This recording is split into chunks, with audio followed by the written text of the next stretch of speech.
You are the holy grail, the Magdalene.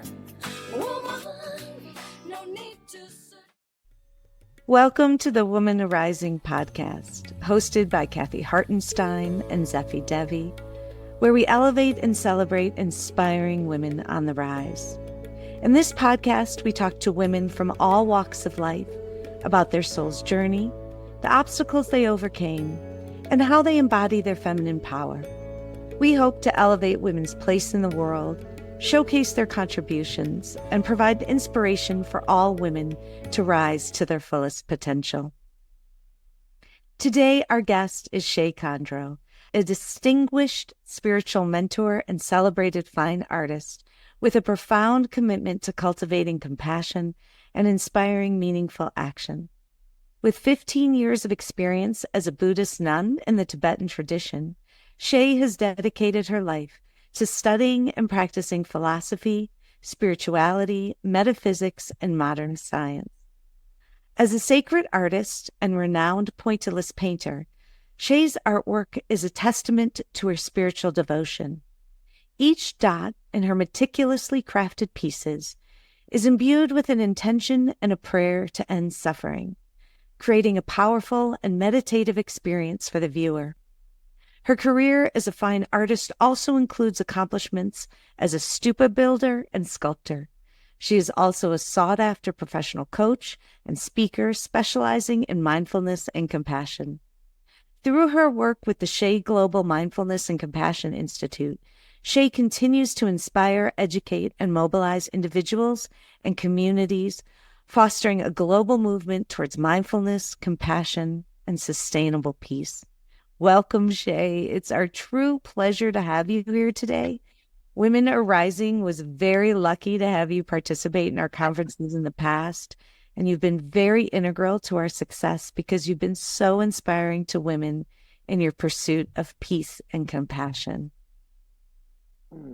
Thank you. Thank you. Thank you so much for those kind words. And I do want to take a minute just to thank you both for the commitment that you have made to uplifting women and the work you're doing, lending your voice to empower us at this incredible time of change in our awakening world. I'm delighted to be here. Thank you. Welcome, Shey. And I just want to say you've been a very pillar to the Women Arising because you've been there for us from the beginning. And you always opened up your arms and said, what can I do? What can I offer? How can I help you? So thank you for being a big supporter of us. So we love you so much. So the questions that we're going to ask you, which is, you've been a big part of Women Arising, but when you actually first, we said Women Arising to you and you felt so excited of participating, what did you feel? What was the emotions you kind of, felt behind all that? That is such a great question, Zephy. And you might imagine that immediately for me, I'm very visual, and I immediately see an image of Vajravarahi, or some people know her as Vajrayogini. And I see this fierce manifestation of feminine energy and wisdom. Vajravarahi is a Dakini. This is a female spirit essence embodying enlightened energy. And she is red and fiery, and she is depicted in this wrathful, dynamic form, dancing in flames. With, she might be a little scary if you don't understand what she represents, with fangs and nails and this curved knife in her hand. But she's wild and forceful, and yet she is a display of compassion in action. She's fearless, and as an archetype of feminine strength and power, she's leading us on a path of transformation. And that's what I think of when I think of Women Arising and this, and what you've created here as a vehicle. And I know that she is always depicted in union with her consort. She holds a staff, a katvanga, they call it, and it represents Haruka, the emanation of the divine masculine. So she's reminding us of the interdependence of the masculine and the feminine principles on our spiritual path, that union of wisdom and method.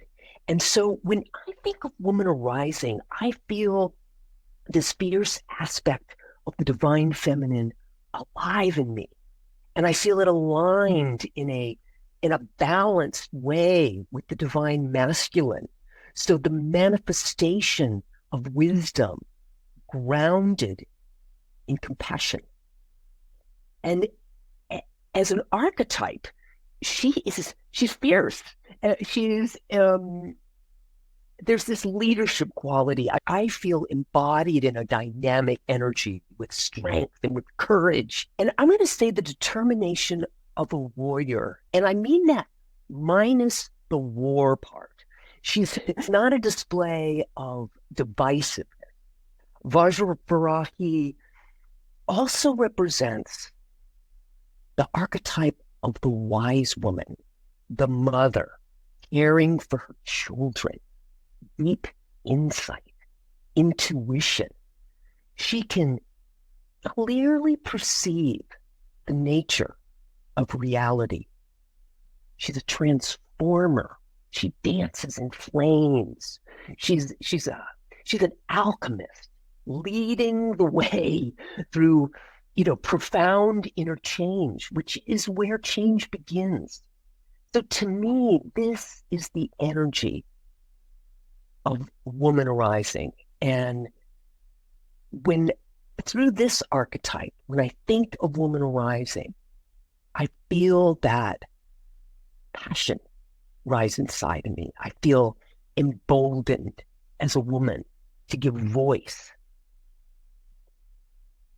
to the true possibility of an awakened world where all beings are happy, free, and loved.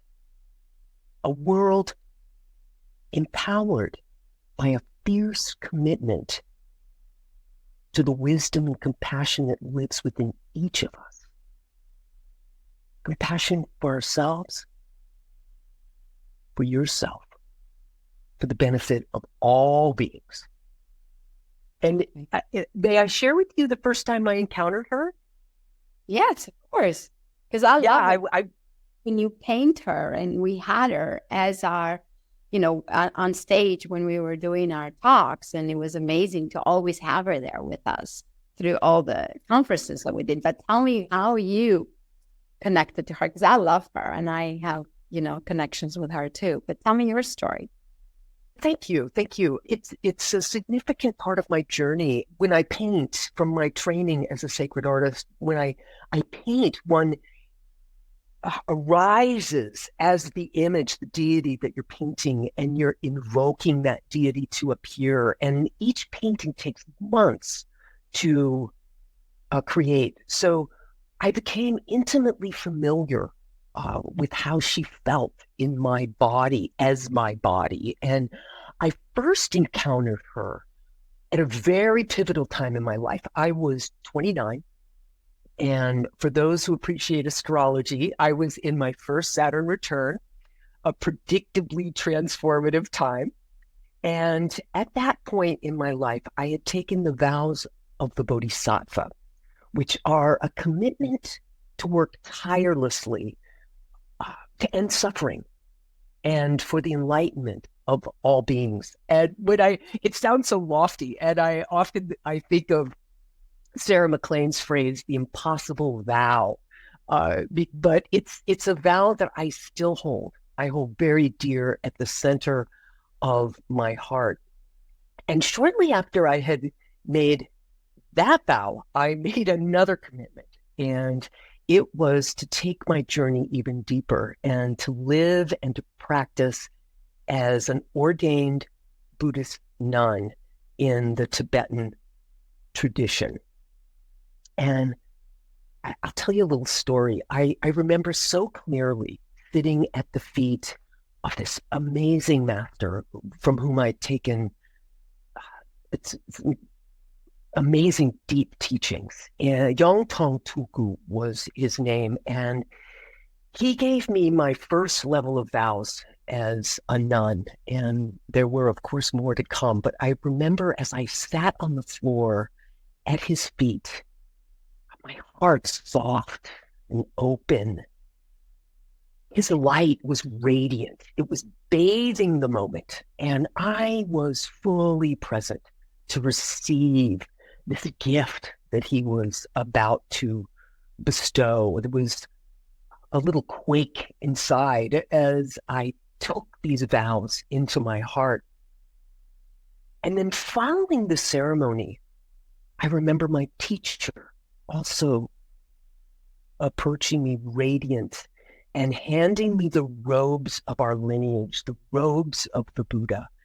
And the Sangha around me, the Sangha is the spiritual community. They were embracing me as I cut off my hair and traded my worldly wardrobe for these burgundy robes of a monastic. And then at this point in my life, I moved into a small monastery in the Maryland countryside, with others who had made this same commitment. I became immersed in the rituals of Tibetan Buddhist practice, the earthy scent of Tibetan incense, the sounds of drums and bells and deep, resonant chants, the study and the practices of a renunciate. And in the embrace of this community, I met my own heart for what felt like the first time. And it was there that I found the artist. I found the philosopher. I found a warrior like I'd never known. I found myself aligned with this profound purpose that was so much bigger than myself. It was like there were seeds that had been planted that were meant to bloom at this time. And they continue to bloom in my life now, like this multi-petaled lotus. And I will say that you don't have to shave your head or change your wardrobe or check into a monastery.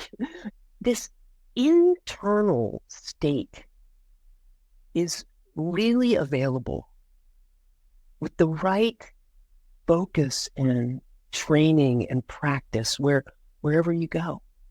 But this is the time of my life when I met this powerful, feminine expression of the divine that embodied, I don't know, maybe even everything I dreamed of. Wow, that is so powerful. Just that imagery, that connection, that discovery that you had to kind of that awakening in a lot of ways, and the extent to which you were willing to surrender to that and kind of go deep into that is really powerful. And then all the things that unfolded after that is also really interesting. And what I'd love to hear, you talked a lot about what that moment was of kind of going to make that level of vow to the impossible vow. But how did you get there? What was your journey like? And then how did that all unravel to turn into who you've become today? Yeah, thank you, Kathy. I would love to share. And I will say that it is my tendency to sort of jump in with both feet, both hands, mouth wide open when I do something. So you may hear that theme throughout anything that I share here, or time that you've known me. But In my life, I was fortunate to have a soft landing coming into the world. I had parents who wanted me and loved me. I was in good health. My material needs were consistently met. I had the gift of a beautiful baby sister to play with and to grow with. But I also found this world to be a very confusing place. There were so many sharp edges that I just couldn't reconcile. And although I don't talk about it much, in my early teens, I began to self-medicate. A practice that over time grew into a full-blown addiction. Alcohol abuse, street drugs, pharmaceuticals. And by my early 20s, and by the grace of the divine, I hit bottom. I think an important moment in a life, and definitely in mine. And I remember a particular moment so clearly. I was strung out. I didn't have a home or my own car, and dare I say, a legal income. I had friends that were being arrested. They were going to prison. I felt like it was a matter of time, before that could be my fate. Mm-hmm. And I remember being just in the middle of a random day, and I was sitting dazed on the floor in a friend's house where I'd been crashing. And in walked Ruth, a pipe fitter by trade. I will never forget her. A kind woman, but tough, really tough. And she was standing over me and looking down at me. And she said, "Look at you. You look like shit. You could be so much more." And something in her words reached something inside of me. And fortuitously, I was in touch with my baby sister from time to time, even in all the crazy of my life. And we spoke shortly after this event. And she and her husband extended their hands and asked me to come home. They had a room, and they had a job for me, and they offered me a safe place to land where I could take a fresh look at my life. And I gathered what meager belongings that I had, and I headed back across the country. I had fallen hard on my face, not literally, but, well, yeah, once I did. Not literally, but figuratively. And I carried this burden with me of the confusion and the guilt and the shame. I know some of you can relate to this, of everything that went with the choices that I had made for those many years. And yet, it was something deep inside of me that called to me to stand up, to face the challenges of recovery, of reinventing myself, of making new choices, of leaving the past behind.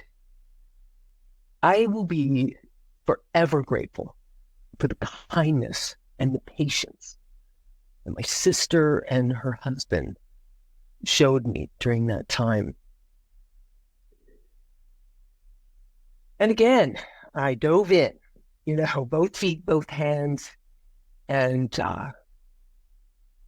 it was time to reclaim my body and my life. The drugs and the debauchery had not provided the answer about life that I was looking for. And it was not a sustainable way of managing the pain in my life. And so I began rehab. I also began to, look at myself. And I started working hard. I checked out books from the library about getting in shape, and I started to train my body. I got some weights, and I refurbished a bicycle, and I started running. And next thing I knew, I was seeking solace in endurance sports. Maybe this is where I can find purpose and meaning in my life. And, maybe I'd find some peace there. And of course, at times I did. There was deep peace in some of those long bike rides or runs or swims. And within a couple of years, I was competing in the Olympic distance triathlon.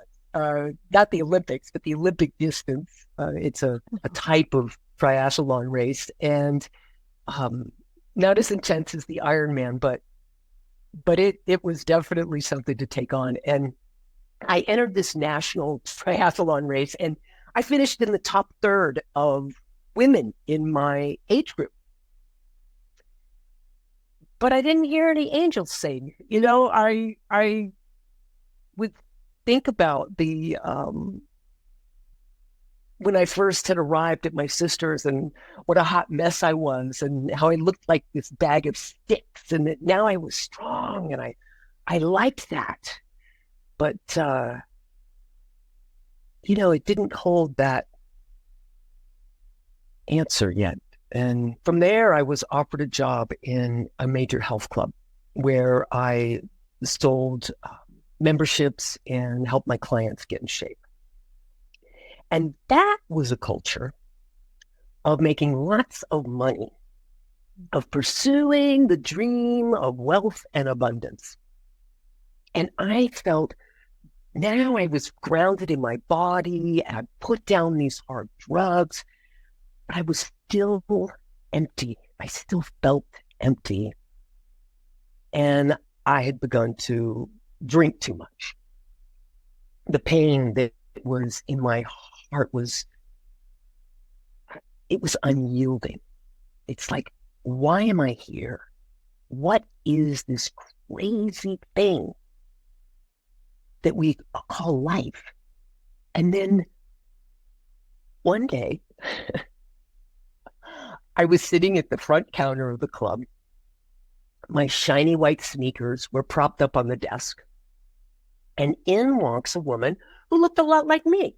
It was the late 80s, and we had big hair and sculptured nails, and she had this warm and open smile. And she had a membership to the club, and she was there to work out. Well, she told me that she was the head of this Buddhist temple in Maryland. I didn't think anything of it. That wasn't my jam. And she wanted to get in shape. That was my jam. So I became her trainer, and we met several times a week.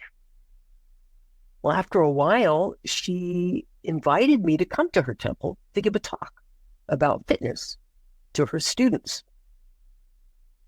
And when I arrived, she showed me around. I met the ordained monks and nuns. I met the lay community. Many of them joined the health club. I became their trainers too. I ended up talking to all of them. Sometimes I would hold them in my office. And what are you doing? Why did you do this? Who is this woman? What are you guys up to? And then I started listening to teachings on cassette tapes, and soon I started attending some of the classes at the temple. Something in me was beginning to stir. And it felt like this old seed that had been planted a long time ago that was beginning to ripen. And it was finding roots in this strange garden that was somehow really familiar to me. And I was presented with the idea of living a purpose-driven life, motivated by compassion and kindness, dedicated to the end of suffering for all beings. My bells were ringing. I was lit up from inside. This teacher and this community had begun to midwife the birth of my heart. This time in my life, more than anything, has defined who I am. My younger years, they offered me many gifts of resilience, resourcefulness, courage. And the Buddhist path was offering me purpose and direction, a method, a spiritual technology for creating change. And I think even more than that, a dream of a more peaceful and compassionate world. That is really powerful journey of discovery and openness in the face of all that inner turmoil, and that ability to hear something and then to make that change and then to make that level of commitment, because I don't think that's always the easiest thing, because we can spiral, and to be able to embrace change and to find that purpose and know that that purpose was important to you and to be in search of it, but being able to pivot can be really important, I think. And then to pick this path that like you said, is an impossible vow, even though it did light up in you, even though it felt like coming home in some way. It's also a difficult path. Like you said, you shaved your head, you put on robes, you were walking in this.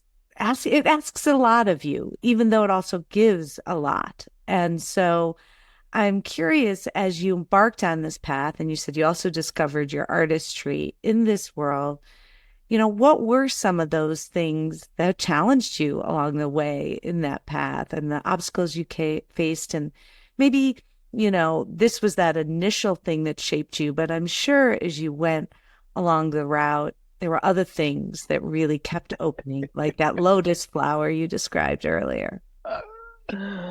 Oh my gosh, yes. And I will say that when often people will ask me, well, why did you become a nun? And my short answer is I was in pain. And I also recognize that I had a lot of support along the way. I had people, I had Ruth, I had my sister, I had my teachers and my Sangha, the monks and the nuns that were a part of that. But the story of the challenges on that journey, they were many, because the invitation at that point was for deep self-honesty and being part of a community, being part of a close community. I mean, we lived together, we worked together. And when we were all committed to that willingness to abandon the habits and perspectives that didn't serve us, and we were willing to be able to learn to listen more deeply to our hearts and to embrace these practices that ultimately expose your own enlightenment and that ultimately will bring more peace in the world, which was not always easy. And we would often be standing there, pardon the expression, with our asses hanging out, and others that would still hold you in a place of love, and they would not abandon you. I think what keeps coming to mind are the things that supported me through this myriad of challenges.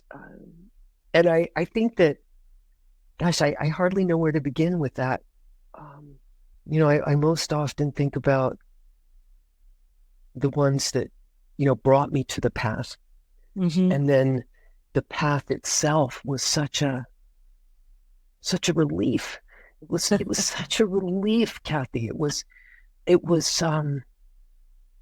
was a path. And even when we stumbled, we looked at suffering in the face. We looked at it. We studied it. We also worked in the world, and we didn't check into a monastery and then we didn't have to take care of ourselves. We had to support ourselves and support the temple and support the liturgical calendar and the projects at the temple, the building projects, the stupas and the events that we would have, and the teaching opportunities and the visiting masters that came from Tibet and from India to visit and teach, and we would host them. And we were not a huge community, so yeah, there was a lot that was asked of us. There was a lot that was asked of us. And I think that once I had landed there, I had been searching for so long, for decades. I had been searching, and I had been suffering. And I don't want to sound like a whiner, but at the time it felt like a lot to carry. And when I landed in this place where I felt safe and I could bring my heart, and I felt safe to open my heart, it was almost like whatever else came along was okay. That's really powerful, actually, to have that idea that that path supports us and that community, and that even though there were obstacles, I'm sure, though, your relationship to all those obstacles changed, and that there was this way in which you were supported through that, so that when an obstacle came, you embraced it in a way that maybe in the past you resisted it or struggled with it. And so that's very powerful thing, because I think a lot of times we forget that is something we can fully integrate for ourselves. So it's the practice, Kathy. It's the practice, and that I think you've pointed to something really important, because, even when I think about, I was a Western woman in America who shaved her head and wore robes. And at the time, some people would think it was interesting, and others would think I was a freaking weirdo. My family cried. What is she doing? But it was about embracing whatever that triggered within me. I knew I had a path and a practice, and I had felt the divine in the world. And at that point, I was empowered. I was empowered to stand like Vajravarahi. that's great. Let it rip. Yeah, thank you. Thank you. I love these questions. It really takes me places. I appreciate that. Thank you. Well, it comes mine questions to you. Well, because I do understand Buddhism, and I love Buddhism because that was originally a path of mine too. It's one of my paths anyway. But it seems like the divine feminine for you it's women that took you there, like Ruth, for example. And I'm getting chills as I'm telling you this. And your sister, all these women came into your life to kind of make you wake up your divine feminine. Of course, our divine masculine is with it, and it gets balanced through the process. And, with Vajrayogini and Varahi, what happens is that, she finds her power through her femininity, through her, that's how she rises, correct? Yeah. And of course, the support of the masculine, which is the most important thing that we need. But what about your discovering that? Because it seems like a woman, and the goddess, the Tibetan goddess, it's women that inspire you, and women wakes you up, and it's the divine feminine, which is really amazing to wake up that way. To have I love your perspective. Thank you for pointing to that and inviting me into reflection about that. I feel like I had an interesting journey as a woman, and we may all feel that way. But being a woman was part of what added to my confusion about the world as the first few decades were unfolding. Because I was born in 1960, and during the 60s and 70s, our gender identity was very clearly defined. And I was born, like blue for boys, pink for girls, however that was. And I was born into a conservative family. My parents were born and raised in Alabama. My father chose a career as a Navy officer. And there seemed to be an expectation that I would follow a socially prescribed path. And although I am so happy to have been born a woman, especially during this time in our world, nearly all of my life I have felt androgynous. I was a tomboy growing up. I'm built like my father. I'm long and tall, broad shoulders, narrow hips, big hands, deep voice, and but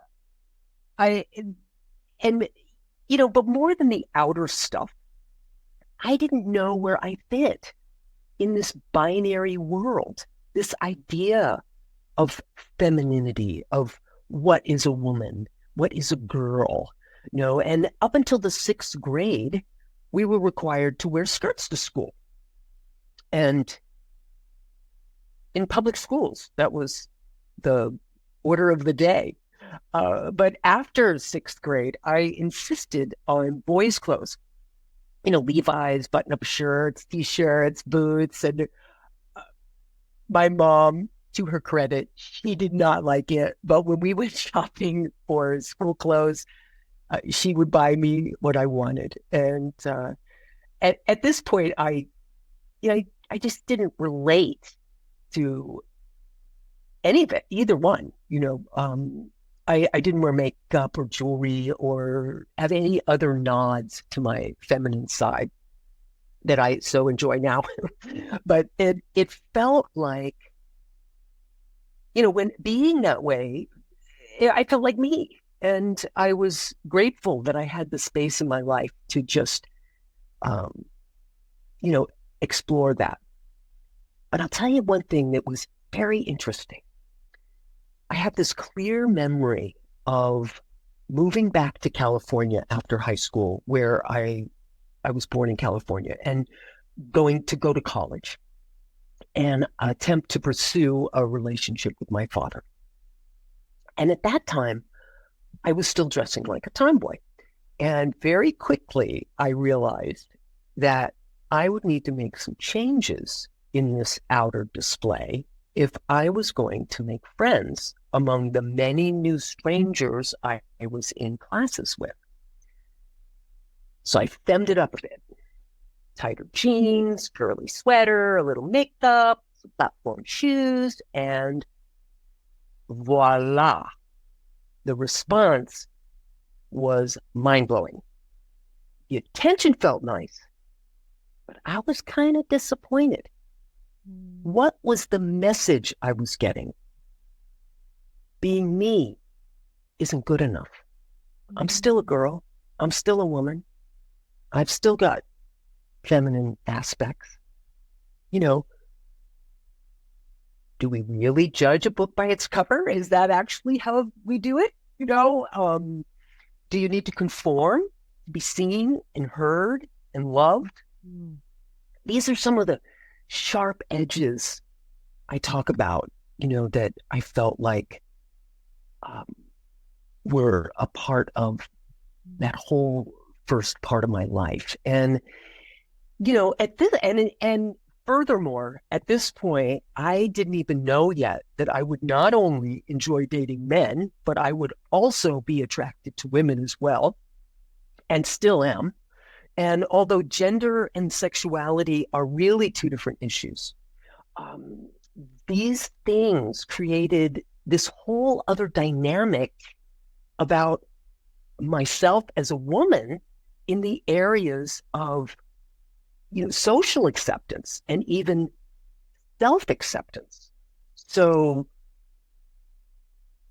you know, this time was about in the late 70s, and we began to see more change in the mid to late 80s with more feminine women coming out of the closet. There was, I mean, I remember a distinct moment, boom, when you were going to the clubs and there was this feminine wave was starting to move into things. It was exciting and beautiful. And at the same time, I want to take a moment here to note something, that I am so grateful for the younger generations today and their openness about gender identities and sexual orientations, because they recognize that these things are part of a spectrum. They're not clearly defined polar points. And to any of you that may be listening right now to this, I just want to thank you for being you. And some of you may not realize the challenges that were faced in the generations that came before you, but your perspective is so important. I believe it's part of paving a path to peace. You know, it's where all beings can be seen and heard and valued. And this is what is part of my own mission and what matters to me, this idea of a more peaceful and compassionate world. And room for everyone is an important piece of that. And I believe we're learning with many things, with gender issues, with race issues, that there are subtleties to our biases and that we all must grow through these in our societies and in our culture. So I think when we spoke, you also asked about feminine power. And I'd like to talk a little bit about that, if I may. That was going to be the next question, but that's okay. Go for it. They lead so naturally into each other. And, you know, as I answer this question, I in my mind, I circle back around to my experiences as a nun, which it's kind of ironic in a way, because we had a strong female spiritual leader at that time who saw in each of us our strength and our potential. And she was calling it forth, you know, calling forth those higher aspects in ourselves. And all of us, this is where I think it's kind of ironic, because all of us has put down the outer trappings of life as a modern woman. You know, we had put them on our metaphorical altars as like an offering when we took our vows. The men and the women, we wore the same clothes. We had the same hairstyle. You know, any froofy little bits of your femininity were set aside. So it wasn't about like being a female as much it was about embracing sort of those innate qualities of the enlightened mind. So And that was part of renouncing those things. It wasn't a do without thing. A lot of people think that you're just doing without something, but it wasn't about doing without. It was about honing your focus on what mattered. We lived and worked closely together. We strove to embody that divine feminine with the archetypical models around us. We strove to cultivate those qualities of love and compassion, unconditional love, offering without expectations or conditions. How often are we even blind to some of how we do that? And it was about cultivating empathy and that desire to alleviate suffering. And on the Tibetan path, there's an important focus on the sense of oneness, that interconnectedness of all beings. So that feminine for me became this reflection of something collaborative, something nurturing, something patient. And at the same time, like Vajravarahi, recognizing within ourselves and within others the value of expressing these balanced energies that are a part of defining the enlightened mind. And the world around me, and I'd say the contradictions that I had felt most of my life, were starting to make sense. This time when I just felt so at home with my sister nuns, and we were embracing those archetypical energies of Vajravarahi, of Mother Tara, of Prajnaparamita, these incredible expressions of the feminine, and actively cultivating those qualities of love and compassion. And so for me, that's femininity represents that fierce, loving, patient, kind energy.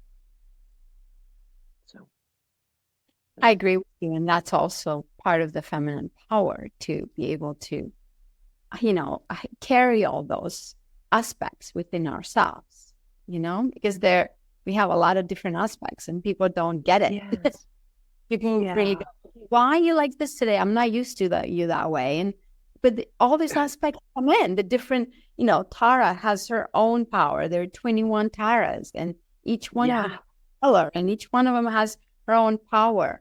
So I really get that aspect of what you're talking about.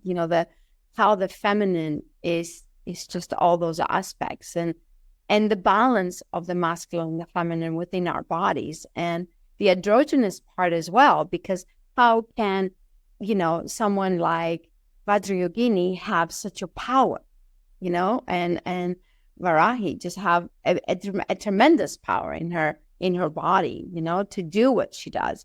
So that means the balance of the masculine and the feminine, and part of the, as you said, the androgynous part, because we all have it. If we want to, we all have it. Right? we do. It's a spectrum. It's a spectrum. Exactly. It's a spectrum. So what advice would you give with all this experience that you have? I know you talked about the younger generation, and I agree with you. They're so open and they're so there. But having the experience of you going and discovering yourself through all this, what would be the advice that you give to the younger ones out there that are part of our, listening? Yeah. I think I heard you ask someone, what advice would you give yourself when you were younger? Is that kind of what we're talking about? Yeah, and what would you give to the younger generation also? Yeah. Now, At this point, I would say, your heart knows. Follow your heart. And, there was a time in my life I wish I could have known more of these things. When I ask what I might have said to myself when I was younger, what I might have wanted to hear. I'm kind of stuck on that idea because I gave it a lot of thought. And I felt like I would want to go way back. I would want to go way back to when I was in the womb. And I would want to stay with me, until I was maybe 7. I think there's some science about our development and stuff at that point. And I would want to chant these words of wisdom into her heart and into her consciousness. And I think this is the same advice that I would want to give to anyone at any age.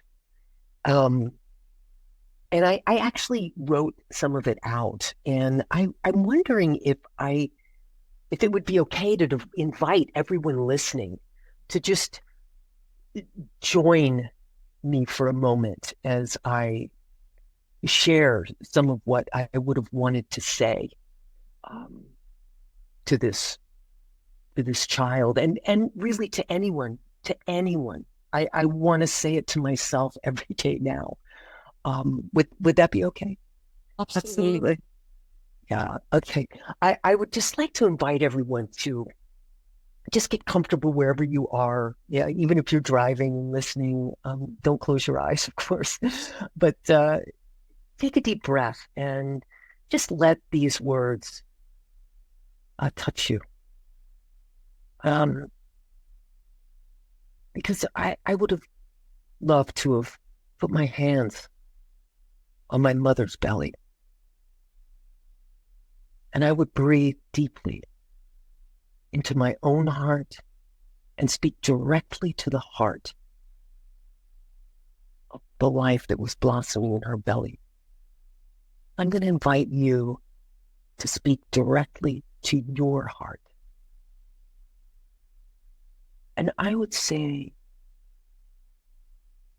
you are amazing. You are a miracle of nature. You can do anything you set your mind to. Love lives in you and through you, as you. It is the most transformative energy in the world. Every thought, every word, every deed sets energy in motion. Let love guide your choices, shape your world, and fuel your inner awakening. People are not always kind. They may be acting from their pain. Know this: if it is not love, it is a call for love. Be patient and kind. Your body is a miraculous gift. Learn about it. Love it. Care for it. Your brain and your imagination are incredible tools. Your heart is a wise guide. And always remember, you are connected to an infinite field of intelligent wisdom. You have the power to transform the world. Take responsibility for everything you sense and experience in your life. You are never a victim, and you are never alone. Breathe into the center of your heart, and you will find all you seek is within. Namaste. That's what I would say. That is beautiful and really, really powerful. And I think everyone needs to hear that. It's a great thing to be able to do for yourself. And I'm glad that you answered both those questions, because we kind of do always ask our guests both of those things, like what's the advice you'd give and what's the advice that you wish you'd received. And I love that they dovetailed so beautifully together. It's very, very powerful. And with that in mind, I'd love for you to share with our listeners how people can get in touch with you and connect to you and sort of be able to experience all the wonderful many things you do, from your coaching and your spiritual practice to your institute to your beautiful artwork, which we didn't touch on as much, but I will say it is absolutely stunning, spiritual, beautiful work that people should go to Shey's website and take a look. So anyway, I'd love for you to share anything that's coming up for you, any way that people can connect and experience all that you offer. Thank you. Thank you. I just said, we're going to have you on again just to talk about the rest of the stuff. Okay. I think that's great. Okay.